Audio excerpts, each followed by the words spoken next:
Hai, di sini saya akan menjelaskan praktek mengenai kemampuan yang harus dimiliki seorang guru. Yang pertama, membuka pembelajaran dan menjelaskan materi. Selamat pagi anak murid. Sebelum kita memulai pembelajaran, ada baiknya kita berdoa ya. Doa dimulai. Doa selesai. Dan kita akan membawa lagu wajib. Hiduplah Indonesia Raya. Nah, di sini Ibu akan mengabsen satu-satu ya. Yang pertama, Ani hadir. Susan hadir. Nah, semua hadir ya. Di sini Ibu akan menjelaskan materi kita mengenai membaca. Pertama, Ibu akan menjelaskan pengertian membaca.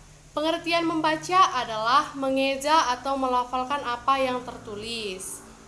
Ini baik sekali buat anak-anak untuk rajin membaca ya. Dan yang selanjutnya, manfaat membaca. Manfaat membaca yang pertama, mengurangi kecemasan dan kegundahan.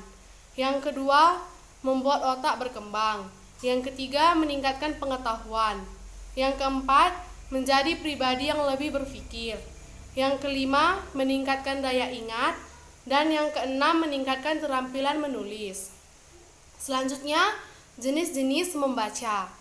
Jenis-jenis membaca yang pertama, membaca teliti. Yang kedua, membaca pemahaman. Yang ketiga, membaca ide. Yang keempat, membaca kritis. Nah, buat anak-anak ibu sekalian, harus rajin membaca ya. Nah, di sini ibu akan menjelaskan pengertian dari jenis-jenis membaca. Yang pertama itu membaca teliti. Membaca teliti bertujuan untuk memahami secara detail gagasan yang terdapat dalam teks bacaan. Yang kedua itu membaca pemahaman. Membaca pemahaman merupakan sejenis membaca yang bertujuan untuk memahami standar atau norma kesastraan. Dan yang ketiga itu membaca ide. Membaca ide yaitu sejenis kegiatan yang bertujuan untuk mencari serta memperoleh ide yang terdapat dalam bacaan tersebut atau bacaan yang sedang dibaca. Yang keempat itu membaca kritis. Membaca kritis yaitu sejenis membaca yang dilakukan secara bijaksana, penuh hati, mendalam, serta analisis.